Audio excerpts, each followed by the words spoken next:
जय हिंद दोस्तों।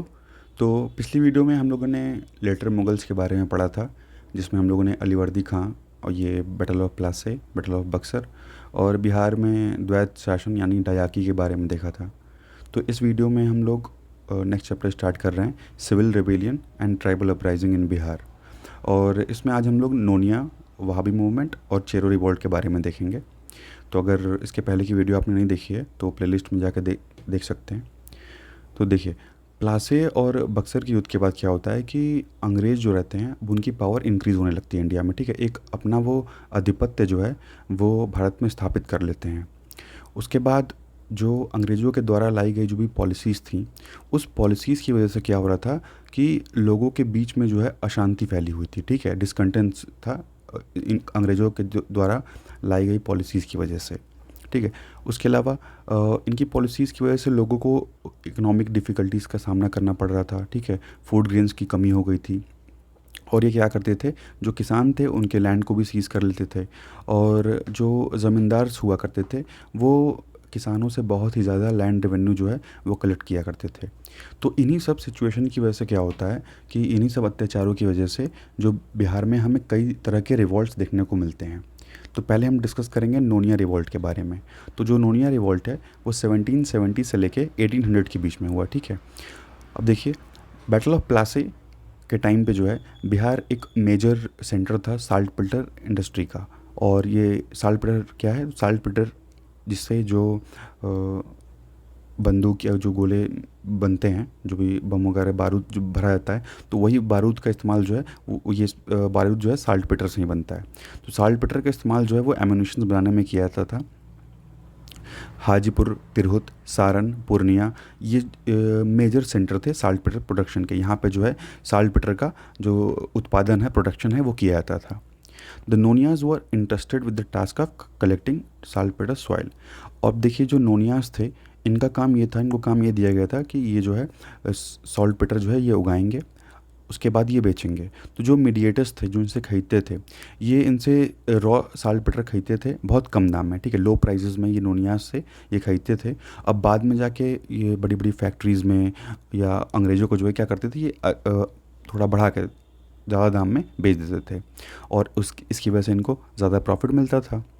और इसी एक्सप्लॉयटेशन की वजह से क्या होता है, नोनिया जो होते हैं वो विद्रोह कर देते हैं और वो कहते हैं कि हम अब जो अपना सामान बेचेंगे वो सीधे जो है ट्रेडर्स को बेचेंगे, जो हमको ज़्यादा दाम देगा, जो कम देगा उसको नहीं। ठीक है, तो इसी की वजह से जो है हमें कंपनी अब जो है गुस्सा हो जाती है और इन लोग को जो है ओप्रेस करने की यानी दबाने की कोशिश करती है और लास्ट में दबा ही देती है।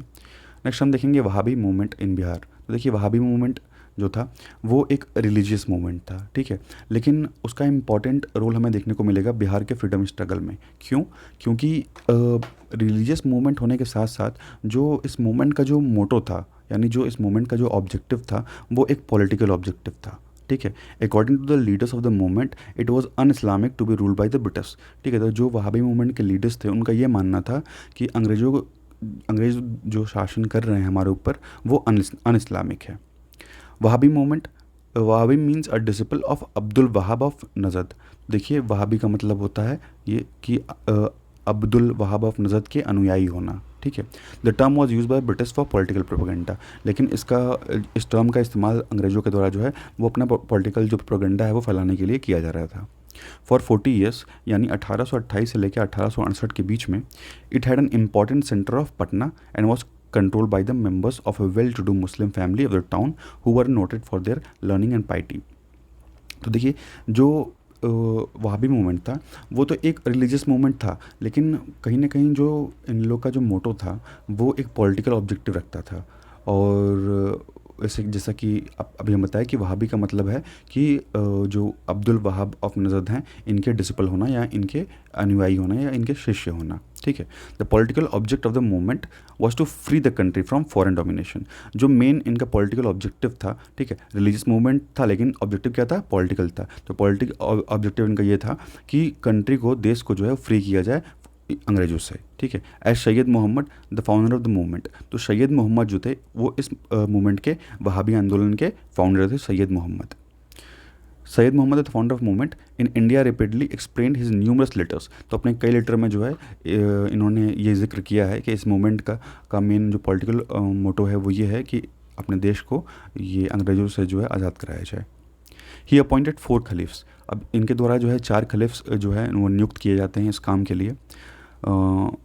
और इनका नाम है देखिए, मौलवी विलायत अली, इनायत अली, शाह मोहम्मद हुसैन और Abdullah. Each of whom played a very important role in the movement. तो सभी जो है बहुत महत्वपूर्ण भूमिका निभाते हैं मूवमेंट में, वहाबी आंदोलन में। Both Vilayat Ali and Inayat Ali devoted their efforts to revitalise the organisational setup in Bihar and Bengal. तो अपना एक जो मूवमेंट का जो ये सेटअप है, तो वो एक ऑर्गेनाइजेशन का गठन करने के लिए ये बिहार और बंगाल में जो है ये बहुत जो एफर्ट करते हैं, लगाते हैं और बहुत काम करते हैं, ताकि इनका एक जो ऑर्गेनाइजेशन है वो बिहार और बंगाल दोनों में बनाया जा सके, ताकि इनके मूवमेंट को जो है और फैलाया जा सके लोगों तक। After labouring hard for a few years in organising the movement in Bihar and Bengal, Inayat Ali went over to Sitana. तो देखिए कई साल हार्ड मेहनत करने के बाद जो है इनायत अली क्या करते हैं, सिताना की तरफ मूव करते हैं, जो कि हेडक्वार्टर रहता है वहाबी कॉलोनी का इन ट्राइबल एरिया ऑफ, और ये कहाँ रहता है तो नॉर्थ वेस्ट फ्रंटियर प्रोविंस में, ठीक है। And having taken over the command of Wahhabi forces. यहाँ पे क्या करते हैं कि ये वहाबी फोर्सेस की कमांड संभालते हैं और एंटी ब्रिटिश एक्टिविटीज़ में इन्वॉल्व हो जाते हैं। यानी जो अंग्रेज जो भी काम करते हैं तो ये उसके काम में क्या करते हैं, बाधा कहीं ना कहीं उत्पन्न करते हैं, उनके काम को कंप्लीट नहीं होने देते हैं। He was a brave and वॉलेंट soldier and A forceful preacher and organiser. ठीक है, तो ये बहुत ब्रेव सोल्जर रहते हैं और एक फोर्सफुल प्रीचर और ऑर्गेनाइजर रहते हैं। बट विलायत Ali his Elder brother possessed both political wisdom and more experience. लेकिन जो वहीं इनके बड़े भाई हैं विलायत अली, इनके पास ज़्यादा पॉलिटिकल नॉलेज था और ज़्यादा एक्सपीरियंस था इनके मुकाबले में। अब वहीं क्या होता है कि विलायत अली के मृत्यु होने के बाद, इनके डेथ होने के बाद, Inayat Ali once again became the leader of the movement. अब इनायत अली फिर से जो है इस लीडर वहाबी आंदोलन के लीडर बन जाते हैं। He wrote to disciples in Bihar and Bengal to exert themselves in advancing their party cause. तो देखिए अपने जो इनके अनुयायी रहते हैं बिहार और बंगाल में, इनके आदेश की जो पालन करने वाले लोग रहते हैं, तो उनको ये लिखते हैं कि अपने जो हमारे पार्टी का जो मकसद है उसको और बढ़ाने के लिए और फैलाने के लिए जो है आपको और मेहनत करनी पड़ेगी। 1850 से 1858 के बीच में जो वहाबी हैं kept the frontier tribes in state of active hostile against the British government who had sent general expeditions against them. तो देखिए वहीं ये लोग क्या करते हैं कि एक ट्राइब्स रहती हैं, तो और उस ट्राइब्स के हेल्प से जो है ये कहीं ना कहीं जो ब्रिटिश गवर्नमेंट है उनके जो भी काम रहते हैं उन पे ये लोग नज़र रखते हैं। Throughout these years the Patna centre acted as a base camp. और इस साल के बीच में जो पटना था वो इनका मेन बेस कैंप था, जहाँ से supplying large of sum of money and innumerable recruits to Sitana. तो यहाँ से वो क्या करते थे कि यहाँ से वो पैसे वगैरह सप्लाई करते थे, और जो रिक्रूटमेंट करना होता था अपने टीम में वो यहीं से करते थे, ठीक है, या सिताना से ये रिक्रूटमेंट जो है वो किया करते थे। मतलब कहने का मतलब कि मेन जो इनका सेंटर था इनके आंदोलन का वो पटना के अराउंड ही रिवॉल्व कर रहा था। देखिए ड्यूरिंग द मूवमेंट 1857 से 59 के बीच में mister Taylor the commissioner of the Patna division, ठीक है, पटना डिवीज़न के ये कमिश्नर है मिस्टर टेलर, ये बहुत हार्श जो मेजर्स हैं वो लेते हैं इनके खिलाफ against the Wahabi leaders of Patna. और जो मौलवी मोहम्मद हुसैन, मौलवी अल्हम्दुलिल्लाह और एम वजीउल हक, ठीक है, तो इन तीनों लीडर्स को ये अरेस्ट कर लेते हैं और इनको बहुत टॉर्चर किया जाता है ये मिस्टर टेलर के द्वारा, जो पटना डिवीज़न के कमिश्नर हैं। इनायत अली की मृत्यु हो जाती है 1869 में। इसके बाद देखिए Mohammad Maqsood Ali of Surajgarh took charge of the Wahabi colony या सिताना। तो उसके बाद क्या होता है कि मकसूद अली जो है सूरजगढ़ के हैं, ये चार्ज ले लेते हैं वहाबी कॉलोनी का सिताना में। It had a chequered history having been destroyed by the British during the previous camping of 1858, ठीक है। तो इन्होंने पहले भी जो है ब्रिटिश के कई अटेम्प्ट को फेल किया था, कई जो उनके काम थे उनको नाकाम किया था, but is revived due to the untiring efforts of Zeal and Wahhabis. On the death of M. Maqsood Ali, M. Abdullah and son of Inayat Ali assumed the leadership. अब इसके बाद क्या होता है कि देखिए जब एम मकसूद अली ये और मोहम्मद अब्दुल्ला और विनायत अली की मृत्यु हो जाती है, तो उसके बाद ये जो है टेक ओवर कर लेते हैं, चार्ज ले लेते हैं, ठीक है। Recruits from the Bihar and Bengal began to flock to Sitana. अब जो रिक्रूटमेंट हुआ था बिहार और बंगाल से वो मूव करने लगते हैं, जो इनके सोल्जर्स रिक्रूट हुए रहते हैं वो कहाँ मूव करने लगते हैं, सिताना की तरफ मूव करने लगते हैं। और उसके बाद सिताना को रीऑक्युपाई कर लिया जाता है 1863 में। The British government adopted several measures to send a big force to crush the movement. उसके बाद देखिए अंग्रेज़ जो हैं वो क्या करते हैं, कई बड़े बड़े फोर्सेस को भेजते हैं इनको रोकने के लिए। But baulked in the military field they succeeded in their effort by sowing seeds of disunity. लेकिन वो अपने मिलिट्री से तो नहीं जीत पाते हैं, तो ये क्या करते हैं कि इनके बीच में डिसयूनिटी क्रिएट करते हैं। भाई इनकी अंग्रेज़ों की पॉलिसी है डिवाइड एंड रूल की, तो ये क्या करते हैं कि इनके ऑर्गेनाइजेशन के बीच में ही फूट डालना शुरू कर देते हैं, ठीक है। और फूट डालने की वजह से जो क्या होता है कि इनकी पार्टी जो है अलग अलग हो जाती है। Separated by defeats and consequent loss of prestige, the British governor set up a special machinery to deal ruthlessly with the Wahhabi movement in the different province of India। अब देखिए कई नाकाम कोशिशों के बाद जो है अंग्रेज़ क्या करते हैं कि वो फिर से एक स्पेशल मशीनरी जो है वो सेटअप करते हैं ताकि इन लोगों के साथ डील किया जा सके। The famous Patna trials of M Ahmadullah and others was a direct result of the policy. उसके बाद देखिए जो एम अहमदुल्ला और कुछ और +4 लोग का ट्रायल किया गया था 1864 में, तो वहाँ पे जो है इन सभी लोग को बिना मतलब के ही मौत की सज़ा दे दी गई थी, ठीक है। तो रूथलेसली जो ये लोग काम कर रहे थे, मतलब इनके अंदर जो एक इंसानियत की भावना थी वो ख़त्म हो गई थी, वो नहीं थी। Maulvi Ahmadullah, ever since his arrest in 1857 and subsequent release, had managed to preserve good relation with the British authorities। वहीं जो मौलवी अहमदुल्ला हैं, ये अरेस्ट होने के बाद कुछ ही दिन बाद छूट जाते हैं। ये अपना एक अच्छा रिलेशन जो है ब्रिटिश के साथ मेंटेन करके रखते हैं। Later he assumed full charge of the Patna centre, ठीक है। बाद में मौलवी अहमदुल्ला को जो है पटना सेंटर का पूरा चार्ज जो है मिल जाता है। And devoted himself solely to the reorganisation. उसके बाद ये अपने आप को पूरी तरीके से जो है फिर से अपने ऑर्गेनाइजेशन का पुनर्गठन करने में ये लग जाते हैं। और उसके बाद his activities were however being closely watched by the secret police. लेकिन इनकी जो सारी एक्टिविटीज़ थी, गतिविधियाँ थी, वो सीक्रेट पुलिस के द्वारा मॉनिटर की जा रही थी, देखी जा रही थी, ठीक है। And he was arrested on 5 नवंबर 1864। और बाद में इनको 5 नवंबर 1864 को गिरफ्तार कर लिया जाता है। कॉन्स्पिरेसी के चार्ज लगा दिया था इनके ऊपर, और ये कहा था कि आपने क्वीन के अगेंस्ट जो है वॉर ऑर्गेनाइज करने की कोशिश की है। उस बिना पे इनको अरेस्ट कर लिया जाता है 5 नवंबर 1864 को। द जज at Patna sentence him to extremely penalty, ठीक है। जो पटना के जज हैं उनको मृत्यु की सज़ा सुना देते हैं। The sentence of death however commuted by the high court. लेकिन जो डेथ पेनल्टी है वो हाई कोर्ट के द्वारा जो है वो कम कर दी जाती है, ठीक है। उसके बाद इनको पोर्ट ब्लेयर में अंडमान में जो है इनको जेल में भेज दिया जाता है, जहाँ पे इनकी मुलाकात इनके भाई यहा अली से होती है। और यहा अली और ये दोनों, इन दोनों लोग की मृत्यु जो है ये यहीं पे अंडमान में ही हो जाती है 20 साल के बाद, ठीक है। अब आगे देखते हैं। The step taken against conspirators were marked by ruthless which did not spare even the family graveyard।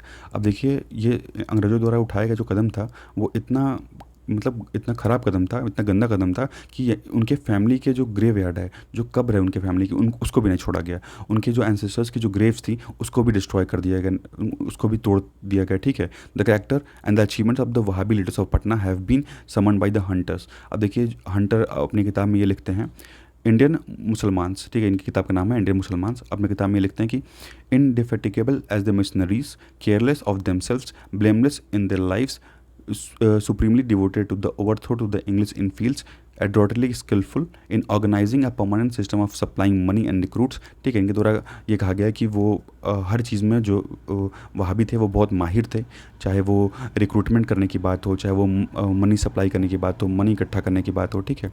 The Patna Caliphs stand forth as types and examples as sect. Much of their teachings was faultless, and it has been given to them to stir up thousands of their countrymen and to purer life and truer conception with the Almighty। तो ये जो है Hunter के द्वारा जो है अपनी किताब इंडियन मुसलमान्स में वहाबी मूवमेंट को लेकर के ये चीज़ कहा गया है। The arrest and deportation of M Ahmadullah did not mean the end of the movement. अब देखिए एम अहमदुल्ला को गिरफ्तार करके भेज दिया गया, इसका मतलब ये नहीं कि मूवमेंट ख़त्म हो गया, ठीक है, अभी मूवमेंट जारी था। Disciples secretly carried on their work. जो इनके डिसिपल्स थे, जो इनके अनुयायी थे, जो इनके शिष्य थे, वो इस काम को जारी रखते हैं, ठीक है, ठीक है। मनी का लेना हो या रिक्रूट करने की बात हो, ये सभी चीज़ें जारी रहती है। Went on as before and the British government had to devote much of its resource. और उसके बाद भी जो है अंग्रेज़ों को और बहुत मेहनत करनी पड़ती है, बहुत पैसे खर्चे करने पड़ते हैं इस मूवमेंट को जो है दबाने के लिए। अब हम बात करेंगे चेरो विद्रोह यानी चेरो रिवोल्ट के बारे में। Churaman Rai rule in Palamau witness the Chero revolt, ठीक है। तो चुरामन राय का रूल था पालामू में, उसी टाइम चेरो रिवोल्ट में देखने को मिलता है। His reign of 3 decades was marked by the momentous events in the history of Palamu. It saw the renewal of Maratha inroads, the depreciation of Pindaris, the outbreak of severe internal disturbance. ठीक है। तो इनके time period में हमें 3 important चीज़ें देखने को मिलती है। पहला कि मराठाओं का जो है वो उदय हो रहा था, और वहीं पिंडारियों का हमको पतन देखने को मिलता है। The outbreak of severe internal disturbance, और एक इंटरनल डिस्टर्बेंस भी था इनके टाइम पे। An unprecedented rise in the power of Thakurais and finally the end of the ruling Chero dynasty. और वहीं जो ठाकुर्स थे उनके पावर में हमको उदय देखने को मिला इनके चुरामन राय के रूल के टाइम पे। और जो चेरो डायनेस्टी थी, चेरो डायनेस्टी वो अपने एंड के कगार पे आ गई थी। 1788 में Churaman Rai was formally invested by the government with the raja sahib of Palamau and he paid 5000 as peshkash. ठीक है। तो ये क्या करते हैं कि 5000 रुपये जो है एज ए पेशकश ये पे करते हैं। इन 1789 at the time of the decennial settlement, the state of Palamau was ordered to continue under the management and responsibility of Shiv Prasad Singh. उसके बाद जो है अंग्रेजों के द्वारा ऑर्डर कर दिया जाता है कि जो पलामू का जो एरिया है उसकी रिस्पॉन्सिबिलिटी, मैनेजमेंट की रिस्पॉन्सिबिलिटी, उसको देखने की रिस्पॉन्सिबिलिटी किसकी होगी, तो शिव प्रसाद सिंह की होगी। ठीक है। और ये किसके बिहाफ पे देखेंगे, तो राजा चुरामन राय के बिहाफ पे ये देखेंगे। Shiv Prasad had started a policy of community a portion of the rents payable by the various tenures holders in the return for the lump sum of money. तो देखिए, और इनके द्वारा क्या किया गया था कि कई जो जागीरदार थे तो उनको जो है कलेक्ट करने के लिए रेवेन्यू दे दिया गया था, और वो जो है इनको टाइम टू टाइम पे जो टैक्स वगैरह पे किया करते थे। Shiv Prasad Singh and all important servants of Churaman Rai were also the principal jagirs of Palamau. तो शिव प्रसाद सिंह हैं और उनके कुछ इंपॉर्टेंट सर्वेंट्स थे। ठीक है। और चुरामन राय के कुछ सर्वेंट्स थे। तो ये जो है ये पालामऊ में जागीरदार का जो है काम करते थे, लोगों से जो है पैसा टैक्स लेने का काम करते थे। Their personal interest therefore were at a variance with their duties and each of them took advantage of the young age and inexperience of the Churaman Rai to reduce the rent of the owned lands by including in the lost of jagirs even those villages which were held at will। ठीक है। तो क्या करते हैं कि धोखे से जो है इनको ये कम दाम पे ही जो भी चीज़ें हैं, जो भी जैसे लैंड का जो टैक्स है वो इनको बताते कुछ और थे और लेते ज़्यादा अमाउंट थे। ठीक है। तो पूरा जो अमाउंट है वो इनको बताते नहीं थे, एक तरह से ये धोखा दे रहे थे इनको। ठीक है। इनके नए होने का, अभी कम उम्र के थे तो उसी कम उम्र का ये फ़ायदा उठा रहे थे। These jagirdars always created disturbance. अब ये जागीरदास जो है ये हमेशा जो है डिस्टर्बेंस क्रिएट किया करते थे। Which did not stop even after the Churaman became adult. ठीक है। तो चुरामन बड़े हो गए उसके बाद भी जो है ये लोग नहीं रुकते हैं, ये लोग अपनी धोखाधड़ी जो है वैसा ही कंटिन्यू करते हैं। मई 1795 में he requested the collector of Ramgarh. तो देखिए चुरामन क्या करते हैं 1795 में रामगढ़ के कलेक्टर से ये अपील करते हैं, ठीक है, कि आप एक सजावल करवाइए, यानी आप एक रेवेन्यू कलेक्ट करने के लिए आप एक पर्सन को अपॉइंट करिए पालामऊ में जो रेवेन्यू कलेक्ट करे। क्योंकि अब ये शिव प्रसाद सिंह रेवेन्यू तो कलेक्ट कर रहे थे लेकिन इनको चुरामन राय को छोटा समझ रहे थे और इसीलिए जो है ये धोखे से ज़्यादा अमाउंट अपने पास रख लेते थे। देखिए under the sazawal system troops were quartered in the zamindari of the defaulting zamindars and the revenue was collected forcibly. अब यहाँ क्या हुआ कि सजवाल सिस्टम में क्या होने लगा कि ज़बरदस्ती ज़मींदारों से और लोगों से जो है ये पैसा कलेक्ट करने लगे।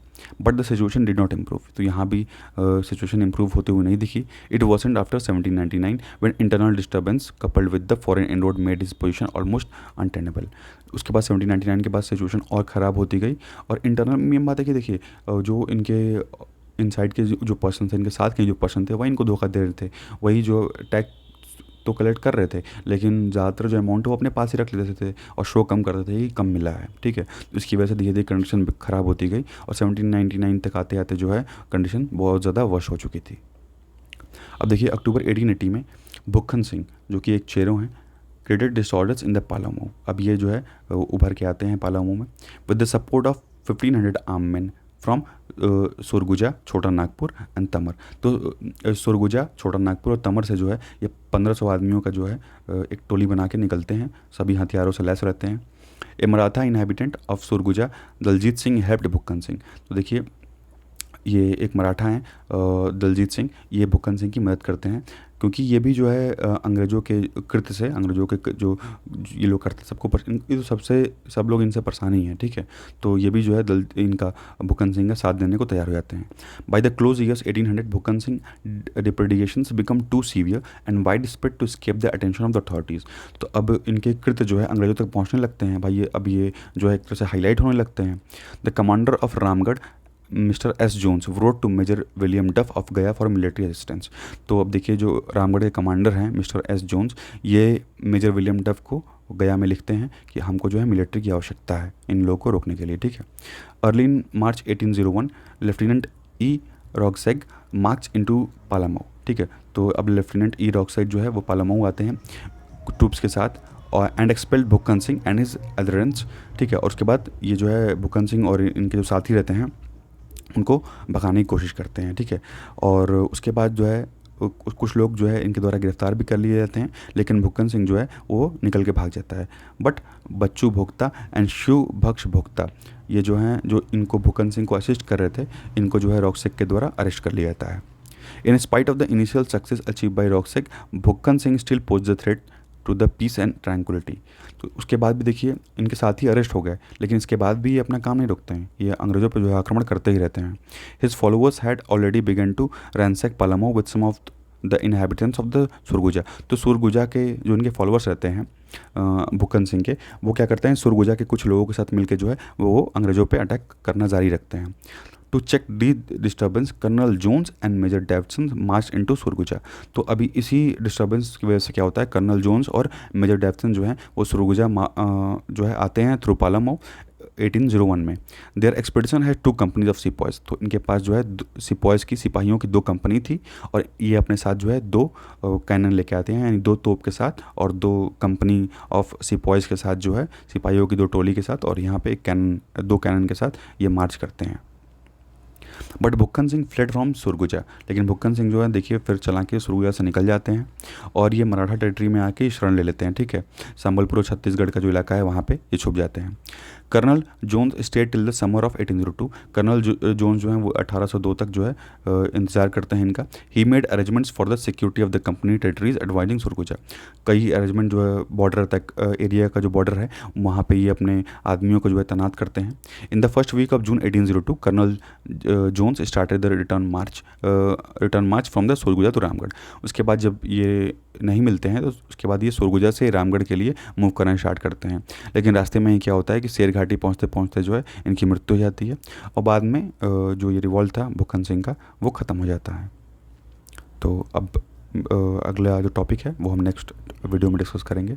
Thank you, thanks for watching.